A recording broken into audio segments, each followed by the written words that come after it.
Mention that this is calling to order a special meeting that includes the Dickinson County Board of Health, and that it would be noted that all three county commissioners are present.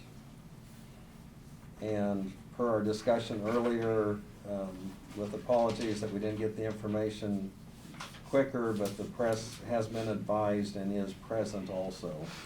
Is this being recorded also? So this would be available for review. Is it video recorder and voice recorder, both? Yes. And typically, at a meeting, I'll go ahead and address people when it's appropriate to make a comment, and that way, we can keep it in an orderly fashion and just not having comments back and forth. But anyway, I appreciate everyone being here. So the business we have to consider is to hear an update, and I'm going to kind of break this down in segments. Either from anyone from the Board of Health, either Brad or John or Brian, would you give us an update on the current COVID-19 conditions in Dickinson County? So we'll hear that at this time. Yeah, we'll start with John. Okay, I can update you on our current numbers. The dashboard is not out yet for today, but it will be before the afternoon's over. But as of what's going to go on the dashboard, I believe, unless they get any more in before it goes up, is 617 active cases. Active or Total cases, I mean, sorry. That's up from 589 on Monday.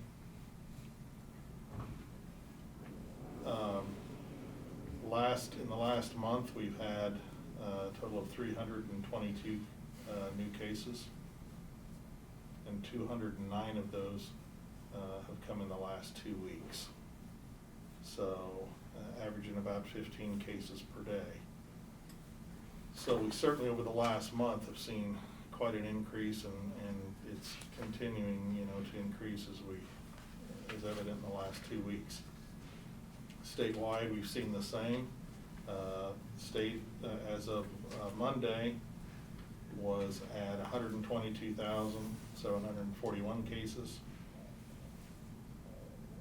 2 weeks ago, they were at 89,227 cases. And a month ago, they were at 70,000 cases. So they have almost doubled their cases in the last month. So that gives you an indication of. You said the first number was 12 what? 122,741.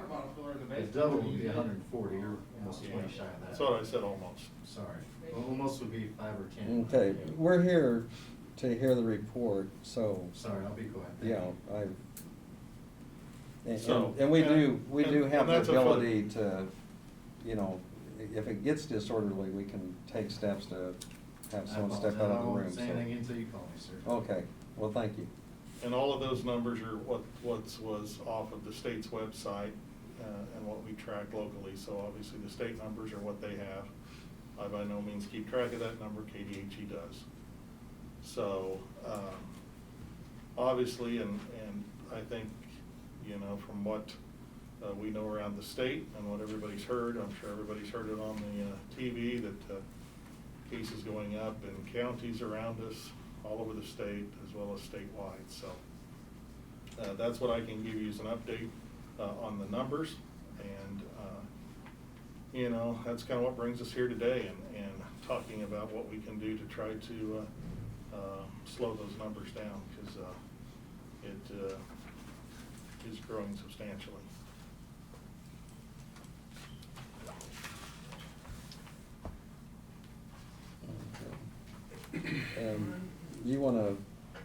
Is there any comment as far as those that have actually been hospitalized or levels? We've had consideration there? Certainly we've had increased number of hospitalizations. We had I think today, before I left there, I think we're almost a 50-50 ratio now of COVID positive patients versus non-COVID patients. And we have 2 wings on our medical surgical inpatient area. At first, when we first started with this, we didn't have any COVID beds, right? And then the hospital equipped, just to give you some history, the hospital equipped a couple of rooms with some reverse isolation units to try to create a negative pressure type deal so that the air is going out and not contaminating inside the hospital. And we had that all sectioned off with Velcro and tape and, you know, the barrier type stuff from everybody else. But then we surpassed that a couple weeks ago where it came down and we needed more room, and now we have 1 wing that's all COVID and the other wing's non-COVID. So earlier this week, I think it was Monday, we had 8 out of the 12 inpatients were COVID positive at that time. And some of the patients, you know, once you aren't considered contagious or infectious, you can move out to the other side.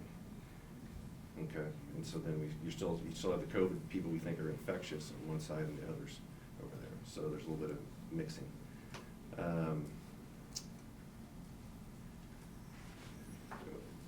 Did that answer your question? Well, it does, and I guess if someone would need a hospitalization, what's the next step? Are we able to take on a few more beds, or Yeah, we can do are it area here. hospitals taking overflow, or? No, our hospital is, you know, is a 26-bed critical access hospital. We have some beds reserved for OB, and try not to use those, of course, because we don't want to contaminate them with the babies. So basically, we have other rooms on each side, and I know I sent 2 people home today. So, you know, we have openings. We're not full. Abilene's not full. But of course, our staff is stretched in certain departments based on illness. But still able to take care of people and handle emergencies and that at this point. But we had a case last week where we had somebody code, got them back, had them on a ventilator, and then needed to transfer them to a higher level facility, to an ICU bed, because we don't typically keep those people. We don't have an ICU here. Called St. Luke's, because that's where they wanted to go, no beds. Called Salina, Manhattan, Junction City, Wesley, Stormont Vale, KU, no beds. No one had an ICU bed for me, and they didn't even want to accept them otherwise, even if it was just a regular admission. And the other problem that you get into is when you want to transfer somebody, if you're in the emergency room, it's easier because they'll take an ER to ER transfer. If you're admitted, they feel like you have a home, and they will not accept you if they don't have other beds. And so then it's a harder transfer. So we have to try to manage people appropriately in the emergency room and try to anticipate, is this somebody that we think is going to need to be transferred later, or is this something we think we can handle the whole time? And it's a roll of the dice every now and then. But this person needed transferred. About an hour or 2 later, luckily St. Luke's called back and said they had a bed. So we were able to transfer them there. Don't know the status since then. But you know, that puts our staff at risk because our staff aren't used to keeping patients that require that level of care. We don't have respiratory therapy at night. You know, I'm not in person in the hospital all night. I can be, but that's not ideal either. Not sustainable. Well, not sustainable, and right now we're down to 2 docs. We have one on vacation. Our locums guy, who was supposed to come this week, he's sick. We had another doc sick.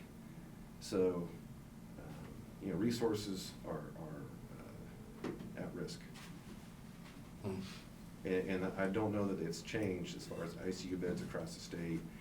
I mean, Stormont Vale put out a deal yesterday that they're shut. No, they cannot take any more transfers whatsoever. Because usually they'll try to hold people in their emergency rooms, waiting for beds to open up, and then they can take them from the ER and go upstairs. The problem that we run into is that we're dealing with all the abnormal stuff we do, heart attacks, strokes, cancer, whatever, plus COVID. And so COVID, the number of COVID patients that are being hospitalized has overwhelmed the system, and we can't keep up. And that's what's really scary, because rates of hospitalizations and our current hospitalizations are based on a week or 2 ago's numbers of cases. And what have our cases done in the last week or 2? Almost, not quite double, but they've gone up significantly. So what does that mean next week, and the week after that? I got a text, I told you, from a friend in Concordia that's a physician up there, and their ER is being overrun with COVID cases. And they had to open up another wing specifically for COVID cases. And they don't have an ICU. And their referral center is Salina, which is full. And, because they're partnered with them. So they send people to Nebraska if they can. You know, there was a case in Pratt, Kansas this weekend of a car wreck that had to be transferred to Lubbock, Texas. That was the closest ICU bed they could find. I mean, things are on fire across the country. And, you know, earlier in the year, you know, I'll be the first one to admit, we shut down too soon. You know, we shut schools down, businesses, and that was a mistake. But hindsight's 20/20. But you look at, you know, the help that we offer, the Midwest offered to the coast, like New York at the time. But now that isn't an option, because those places, everybody's having trouble. Everybody has staff issues. There's a nationwide shortages of nurses. We've called agency after agency after agency trying to find help as a backup plan, and they don't even return your call. There's not people out there. We don't have the resources. I talked to Dr. Norman, the Secretary of KDHE. I said, what about these field hospitals, tents, bringing those in to different places? He's like, that's a great idea, but we don't have people to man them, to operate them. You know, so we're in a dire situation. I know it sounds like I'm saying the sky is falling, and I've kind of been preaching that all along, because I was trying to prevent getting to this point. I know we did pass the governor's mask mandate in July. We were one of the 9 counties that did that, and so I appreciate your support there. But I think we've all seen that people aren't following it. And we got kneecapped by the Attorney General and the Republican leadership at the Capitol, and basically House Bill 2016 and kind of took the teeth out of it and put it all on basically your county attorneys. And then you got the courts shut down because of COVID, so that just compounds the problem. So here we are. I had some information from Dr. Greenwood. Don't know if you're familiar with him. He's at St. Luke's and pulmonologist, and just kind of saying the same thing. Things are out of control, and people need to wear a mask, wash your hands every time you get a chance, and stay home whenever you can. But that is consistent, and I think some other counties have taken steps just in the last day or two. There's been a lot of recent mandates and regarding masks and mass gatherings and all of that across the state, and really other states as a whole are doing that as well. I think Oregon's been pretty strict, if I remember right. On this particular part, any question or comment from the commission, or John, if you have anything to add? John, I'd like to ask, how's the EMTs, you guys got enough ambulances, or I mean, you're making it runs? I mean, I thought you have Brian saying they're having to go up, to St. Louis. Knock on wood, we've been to, as far as Kansas City. Right. We've not been requested to go out of state yet, but obviously that is a possibility. We would fly somebody, like we flew this person to Kansas City because they're on a ventilator. Yeah, and right. We try to, but we know Pretty that sick. flight gets limited when the weather gets bad, when it gets cloudy and weather gets bad. So, I mean, that could put us in jeopardy too. If we're gonna have to take a patient from here to Lincoln or Omaha or someplace like that, it's gonna be, you know, it does put our local services in jeopardy with the truck being gone for, you know, that length of time, so, out of county, so. I know, I just heard on the radio coming in, Clay County, Rocky, I think they're, Mhm. EMT up there, and I'm not sure if they flew them up, they had to fly, they had to come to Lincoln yesterday. Had to send him? Was that? Send him or had to take a No, transfer? somebody, he's EMT. like, Oh. Transfer. Transfer, yeah. And we've only got so many finite resources Yeah. to do that. And then that's what scares me, is if we can't ship somebody even just to Salina, we're in a world of hurt, because we're gonna be required to keep some people we shouldn't be, and, yeah, that's worrisome. And I'm sure Harrington's no different down south. Okay, the second part of this discussion and consideration is there's a emergency order of the local health officer. And there is the health officer can do something like this to mitigate the spread of the coronavirus epidemic or any other serious health issue. And there's Kansas statutes that apply to that. And one of the things we had discussed before is if something's actually given to the clerk and part of a permanent record, that we be able to review it and look at it in advance.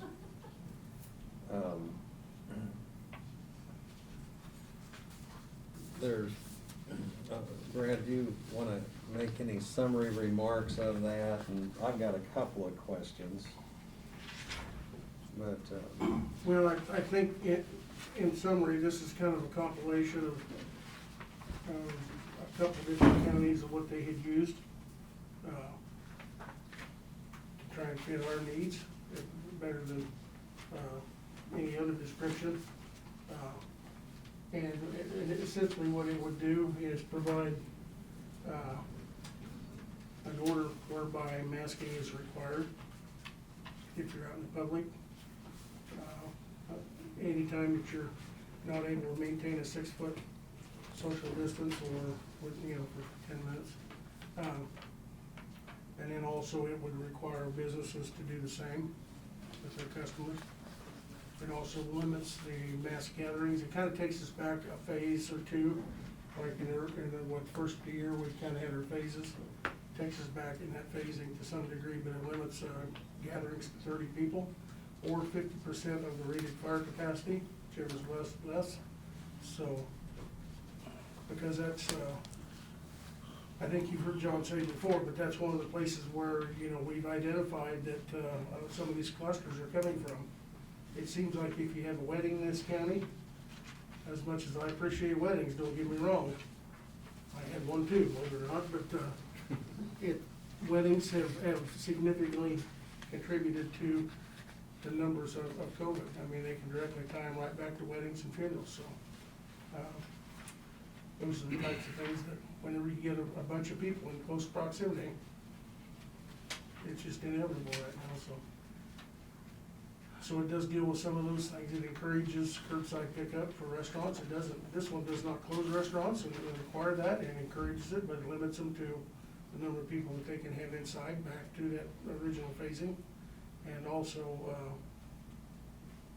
requires masking of people when they're not eating or drinking. So not unlike any other counties that have done this. I would go as far as to say that none of us in this room like this. None of us want to do this, but at the same time, I think it's pretty easy to see the writing on the wall as to where we're going if we don't take some type of mitigating action. So I know it's not popular. It's not popular for a number of the public. We did get, like as jokingly said, we set a record this morning on the radio. We had 5 calls, 4 different callers. I think that's 4 more than we've ever had before. So maybe 3 more. I don't know. We've had one before. So, but they were all in favor of what's been going on. Thank us, luckily. So, but that's kind of in a nutshell what it's about. Do you guys have anything to add that would have missed? I don't think, it doesn't close any business like we did before in the earlier phases. We shut down certain things, and if I remember correctly, I don't remember anything being closed as a result of this directly. The only thing it does is require closing of the bars and restaurants at 11 Yeah. o'clock. That's generally not an issue around here. Yeah. Or for dine-in, I think is what it is, so. I think we did exempt was it the Hardys? The Hardys out of the. Yeah. Because that's a 24/7 Right. thing. Yeah. But they're still And I subject to think- limited numbers. And that was one of the concerns before, is that there were certain businesses, hairdressers, for example, that had to close, and this enables us that businesses can stay open and still operate, but it's just putting an emphasis on the importance of wearing a mask and the safety issue for all ages. And I think something else that you know, comes into play for that, I know Brad mentioned that there will be some people that will not be comfortable, or this isn't what they prefer, but we've received quite a few letters and communications where people actually have been requesting this. And there's a large contingency out there that has concerns. And you know, obviously I don't hear back from everyone, but, you know, I know of a few people that actually have stayed in their homes for several months now. And, you know, really put a limitation, self-imposed. And so I think there's like a lot of things, there'll be a certain amount of people that would be dissatisfied, but there's also gonna be some groups out there that are thinking it's about time that we had something enforceable and a stronger message. This is that proverbial slippery slope that you hear about all the time. You know, if you take action on something like this, you're gonna get criticized by that half that doesn't like it, doesn't wanna do it, doesn't think it's necessary. If you fail to take action and things go south like Dr. Holmes has predicted, and I think we can see it's happening around us, then you're gonna get criticized for not taking action and not being able to reverse that situation, so, damned if you do and damned if you don't, to some degree. And you know, I did, I know a few of the others were there, but met with some of the school board members, their president and vice president, Becker and Gassman, and some of the superintendents, or the superintendent, but also the principals of the Abilene school. And, you know, they had actually taken a survey, and they had a high level of concern as far as the staff is concerned.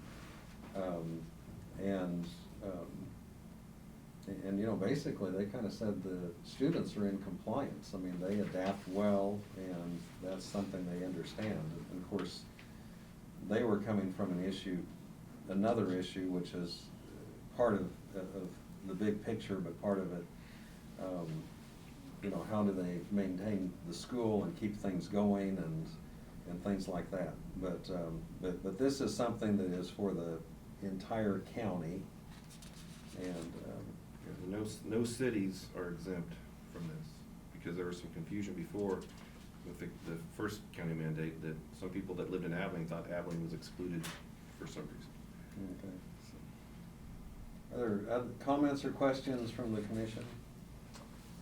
Looking back to enforcement, how are we gonna, getting calls now, you have everybody out there saying this place is, you know, don't have the separation of the tables, or taking too many. How are we gonna handle that, Brad? Well, I'd probably defer to Doug on that to some degree. Okay. Obviously, it's enforceable by Statute. Andrea Yeah. as a county attorney. I don't think anybody wants to see a sheriff's deputy or a police officer out writing tickets for something like that. I would like to think that by the nature of the order and the situation at hand and what we're risking, people would do the right thing. I know that's not always the response. It may take a visit from someone, John, or someone from the health department making a call and saying, you know, we've heard this is going on, we would request you abide by that, and make sure they're aware of it, make sure that, if they are failing to do that, then it'd be up to Ed or the council, correct, Doug? Yeah, it'd be up to the county attorney's office to prosecute. I spoke to the police chief myself and kind of asking what her opinion was on this, and she doesn't, I don't think hadn't had access to it yet, but, you know, sure, her opinion was, you know, if it's a law, we're supposed to enforce it, and be happy to do that. And, of course, she said we would want to start out with education and warning and before we proceed with anything further, and I said, of course, that's exactly what we would expect. And it was that way on the smoking ordinance, for example. Yeah. I mean, there were some people that received some feedback an encouragement and just reminded this is what the rule is And there were still people that thumbed their nose at it, but I don't think anybody ever got fined in 15 years, to my knowledge. Now, the effective date we had here is November 19th, and then also this has an end date. Is that something we would want that at December 31st, or should we say 45 days, or January 4th, or is that just? Well, you can certainly put any date you Was want there a to on reason there. behind it? My understanding, correct me if I'm wrong, Doug, but the statute doesn't require you put an end date. I do know that in a couple of the orders we've done in the past, there seemed to have been a tremendous concern from a number of people in the public that it's open-ended and this is forever. And obviously, that's not the case, so I thought, well, maybe we need to put an end date in it, put in that you will review it before that date. If it needs to be extended, it's easily extended. If it can be terminated, then you terminate it. That lets people know that right now, we're looking at December 31st, and we hope that it would be able to be reduced at that point. I don't think that's realistic, but at least we know, or the public knows that reads that you're gonna review it. We can And it's revisit not that. something you're gonna forget about and leave in place. Yeah, we have had comments about the other one being open-ended, Yeah. for the declaration, where we get The money disaster from. declaration, correct. So, and I think we need to put an end date, that we will revisit it. Right, and that's kinda what we put Yeah. with December I- 31st, so. I'd agree with that. You're welcome to change it. No, 45 days, I hopefully, I don't think we'll be out of it, but hopefully we'll be, Be less, Yeah. hopefully. We Right. can hope for. yeah. We might know by then if it's working and Yeah. helping, But the commission has authority to cancel at any time, Correct. so, Yeah. you know. If tomorrow goes away, hey, get rid of it.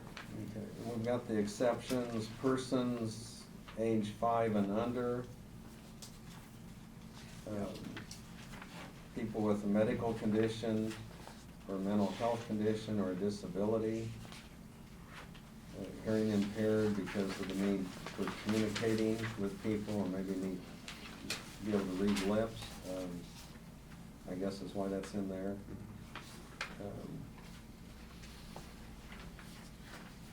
I did go on the website, I wasn't able to pull up the signage yesterday, Brad. I'm sorry, pull up The what? the signage, I Yeah, wasn't able. we don't have it on there yet. Okay. Just, I've got samples over here, but Okay. it's ready to be put on there. Okay. Well, it gave to go to it, and so I went to it, and, Right, okay, yeah, we just haven't put it on there okay. yet. And that just basically gives a location where they can download and print it if Right, they want. right, well, it was DK, I can't remember the exact one, Yeah, it was, it doesn't require that they use Okay. that right. exact poster, but But it's something that can. but it does have the easily- health order number on it, right? Right, it will, Yeah, have, yeah, We just thought that'd be easier maybe for somebody to well, print down, they don't have to go and create their own and. right, It's there. And it didn't require us trying to disperse one by hand per se. The portion on the fitness and health clubs, how does that apply to them? That's back on section 2.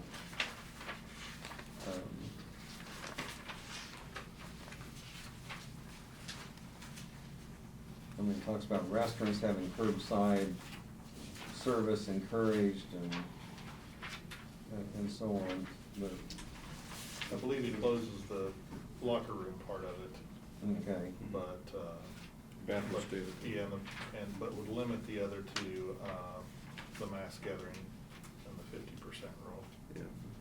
Unless the locker rooms are required to be used as a Yeah, restroom facility. restroom, yeah. They can still use that portion, but. Yeah, there are 30 people or half the fire code. yeah.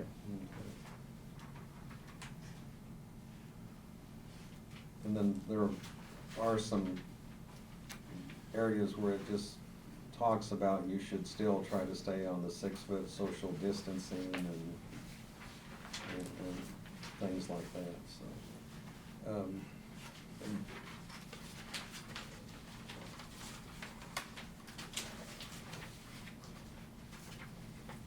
Are there any questions or comments from anyone that's in attendance? And if so, just state your name, your address, and then we'll have up to 5 minutes of comment if you want that, so. Mike Scobie, I would like to take a couple minutes to ask a couple questions, address you. I'll try to get really close to the 5 minute mark, if that's okay. Should I stand up over here at the podium? Yes, that'd be fine if you would, please. Is it okay to take this off while I'm up here talking, or no? Okay. So, that will automatically lead me into one question. I do have a doctor's note from the hospital saying that I should not be wearing a mask because I have difficulty breathing wearing a mask. But I've still decided to wear the mask and respect your meeting and go with it. I honestly do have one. It's in my car. I can get if anybody would like to see it. But that leads me into a question. How are you gonna decide who's exempt? How do they verify it? Do I have to carry a paper on me to the grocery store to go in to prove to them I'm exempt? Is that fair to me? I don't believe so. But I wanna make a brief statement and I have questions about what you guys said. And I just wanna thank you for allowing me to come in here and take this opportunity to talk to you. I really do, I really do. I'm a bit nervous. I'm also talking about an issue that I'm very passionate about, so I'd appreciate if you kept it in mind and cut me a little slack if I do sound heated, so I sure do apologize. But I wanna know, I just wanna start where this started with me. It started with my kids being denied the opportunity to go to school, so I'll start there and make it brief and try to pull it all into this really quick. But I wanna know what right the health department, or sorry, Mr. Holmes, that you guys would have making the decision that my kids are not allowed to go to school. I'm their parent, not anybody else. They've had COVID already, they're immune, or somewhat immune, nobody really knows the answer to that, there's all kinds of science one way or another, so there's no need to argue about that.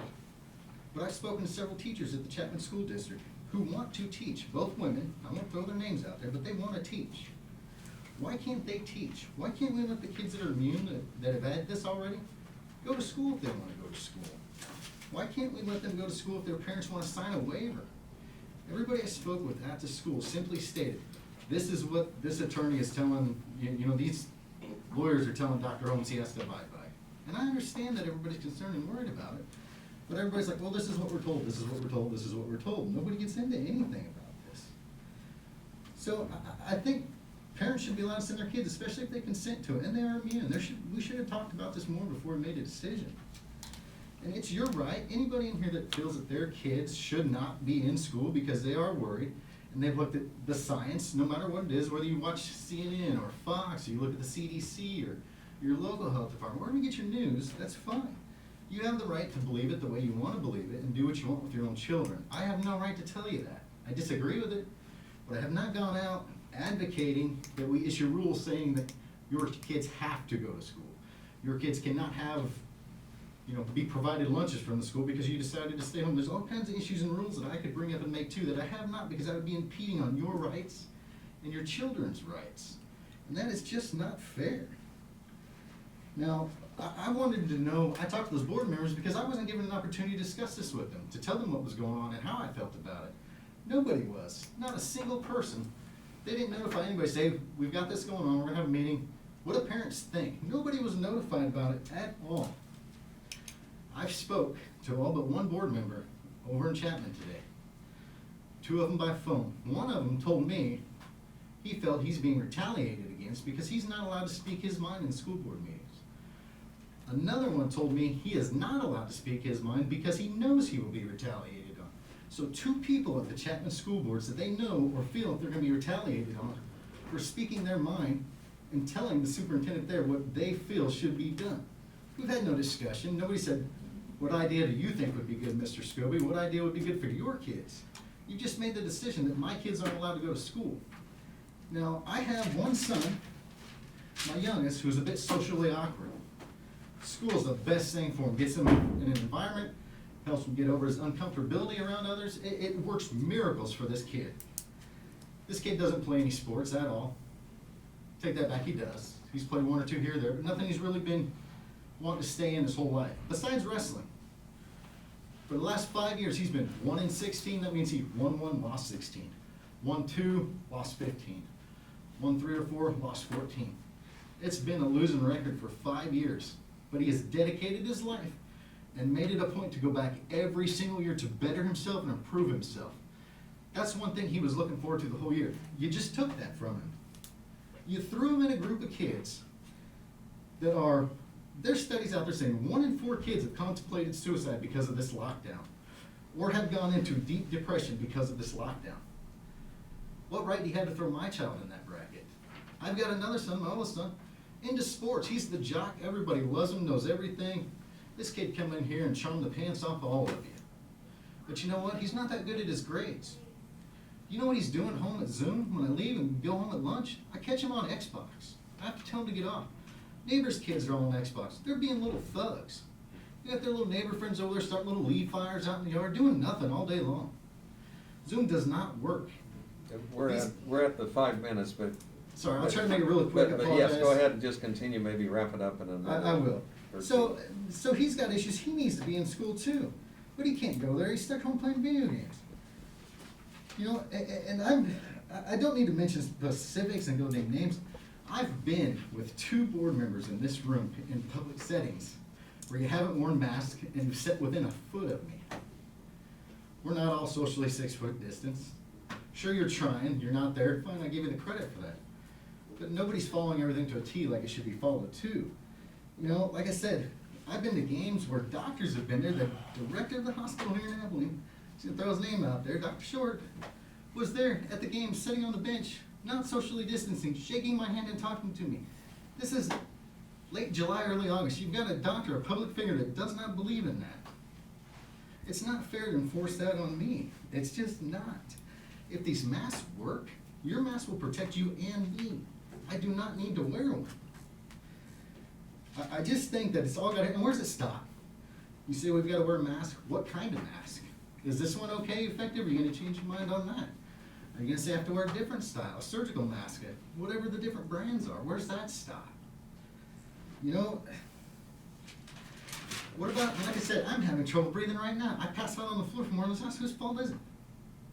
It's not fair to me. And I got a comment from a gentleman that said, you know, these people do have a right to go in here and shop safely. Yes, they do.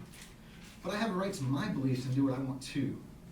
I personally 100% believe, and I have seen out there studies that say you need to get your immune system built up to certain things. When you go get a flu shot, you're getting a little bit of that flu in you to help your body build up antibodies and immunity. If you're stuck in your house, like you guys talked about a couple, for months, are they ever going to get it? What if they don't? And a year and a half down the line, it mutates again, and it's COVID-21 or whatever the next one is, and they didn't build up an immunity to it, and they die from it. There are people that believe that. And with that being said, I personally believe that, but I think to be nice here, you know, there's more people wearing masks. How are the cases going up if more people are wearing masks? How come they're not going down? They should be going down if more people wearing masks and they're working. That's my opinion. I don't know the answer to that, and I don't think a lot of other people in this room know the answer to that either. And I think that I'm guilty of this. I think we're all sitting here and politically blaming the next person that we can every single time. And I'm not trying to single out Dr. Short, but you brought up Republicans and state legislature tying the governor's hands. So they got, you think it's their fault, or that they have something to do with it, and that's political. And that's not fair. I believe things one way. I should have a say-so with my kids and what they do. And I'm not, we're also concerned with proving the other side wrong at this day and age, that we refuse to listen to what the other side is right about. There are things you guys are right about, but there are things you're wrong about. There's things I'm right about, but there's things I'm wrong about as well. I'm begging you guys to come to a compromise, to postpone this, to ask input and talk to other people about this. There's not a lot of people that know about this. I talked to several people out of my job. Half of them did not know about this. I told a lot of people. The owners out at that place do not believe in the mask and will personally say they are tired of the BS. They don't believe in it. There are people out there on Facebook talking about organizing groups and going into the stores together. They're getting fed up with this. Your health is your health and my health is my health.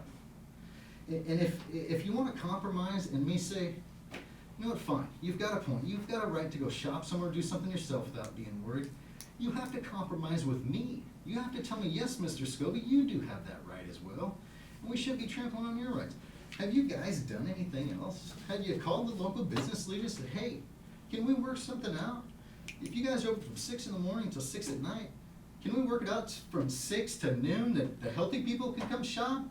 and 6 to noon or noon to 6 that the people that wanna wear their mask can shop, there's ways around this and things we can do. And Well, I'm thank you for sorry, your but you guys comments. have had dates and We're at the ideas. time. You guys have had dates and ideas and times, all these numbers, you've already made your decision. And when was this released? Just earlier today? Nobody had a lot of time to come down here and say anything about it.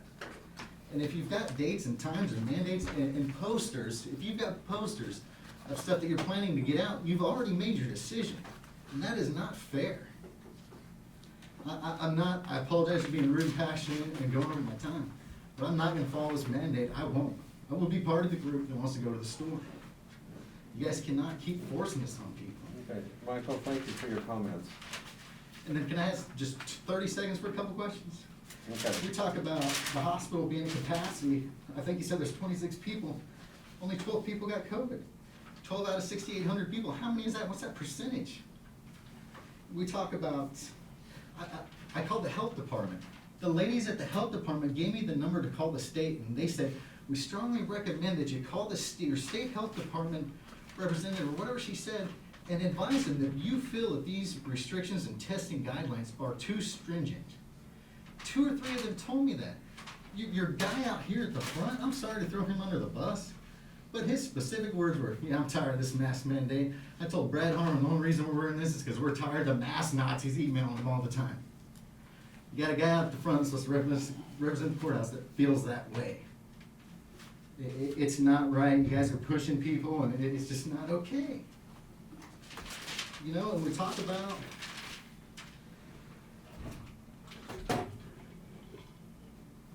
and flu cases. How many flu cases are there? Does anybody know that? That seems to just dropped off altogether. There's no such thing as flu right now. Well, I haven't heard about it. I apologize. Maybe I'm wrong, and I'll take that. That's fine. I apologize. But I haven't heard anything about it. My kids got COVID, and you know what the lady at the hospital told me? She said, this is the worst case of COVID I've ever seen. He was sick 2 days. He said, Dad, I was way sick last year, and the year before we went in there, you know what they told us when I took him in there? When we sat home for 3-4 days, unable to breathe, could hardly move or walk. We've heard enough. Thank you. Thank you. Thank you. Some of the frustrations you've mentioned, I mean, I've heard comments from other people and concerns, and One last thing, really, really super quick. Those hair salons did have to shut down, but we kept the flower box open when the hair boxes had to shut down. How did that place stay open? A flower box. well, But hairdressing places had to close down. I talked to the owners of the flower box, they bragged about it. okay, So it's not, we're not all following the science, and I wish you guys would just compromise. you know, there have been some of the business people I've visited with, they've looked for ways to be adaptive. You know, I'll give just a couple of examples. You know, the high school had spoke about when they would go to the games, football games a few months ago, they had the parents actually drive their own student, their own son, to the game, or participants of the games, just so they wouldn't cluster, you know, on the bus. And it was just, you know, let's figure out a way just to make it a little bit safer, and the parents were gonna go to the game anyway. You know, I think their businesses are looking for ways to try to be creative and also be safe. And while I mentioned I've heard your frustrations from others, and I appreciate you know, taking time to visit and share information, we also hear from the other side where people are concerned and say, why don't you do more to keep us safe? And, you know, why can't this take place as far as a mask mandate? And, you know, they'll compare to some stores apparently, you know, have better guidelines or enforcement or however they do it than other places, and people are drawing comparisons, and I hear it on both sides. I mean, I hear people say they wish things were more lax, and I've had people say, you know, why are things not more strict? And so, you know, we're looking at the safety of all age groups. On most things that we have, we've been hearing about this obviously for several months. And on some of the orders and information we get that are printed up, it's not something that all of a sudden we just drafted that last night. It's something that other counties have considered, other states have considered, and there's some similarities in this, but the draft we have was to give us a copy, so we could look at it and read through it, so if we did have questions. And so I guess that's kind of where we're at now. Are there any comments or questions from the commission on this particular order?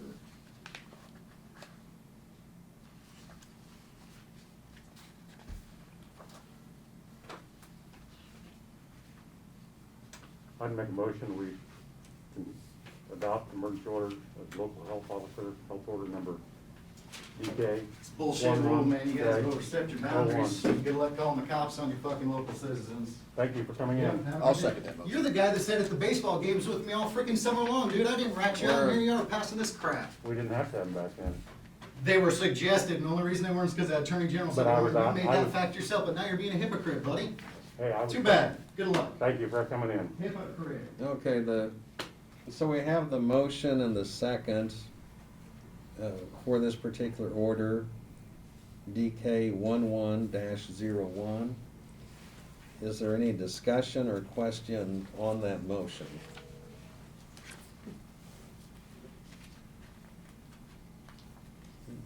I did appreciate the comment Commissioner Roller made that even though it has that December 31st date,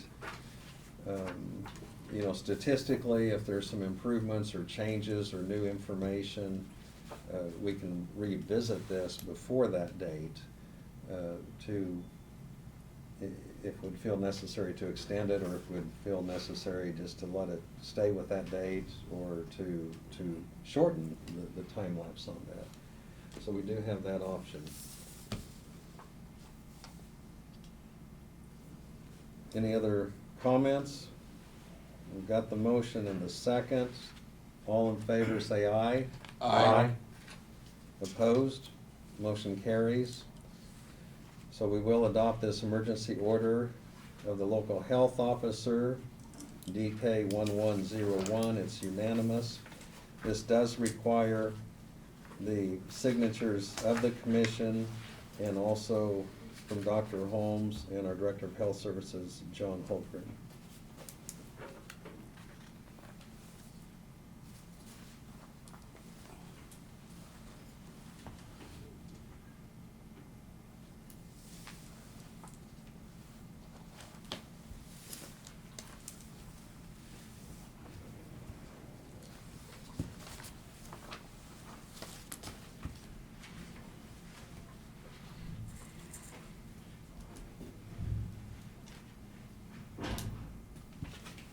Thank you, board.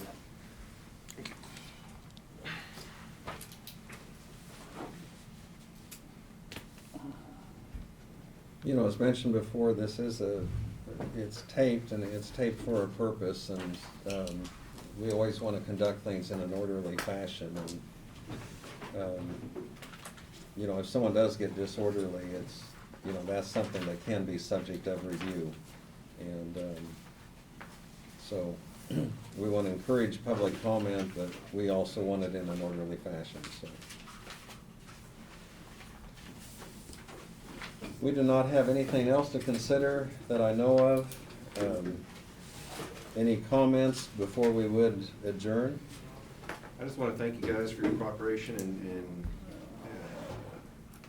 agreeing to meet and consider this even, and thank you for your vote. I think it's the right thing to do for our community and county, and hopefully it makes a difference. Well, we'd like to thank you guys for the safety of our communities, looking after us and trying to protect us. Thank you. Okay, is there a motion to adjourn? I'll make a motion to adjourn. And I'll second that. We have the motion and the second to adjourn. Any other discussion? All in favor say aye. Aye. Opposed? Motion carries. We're adjourned.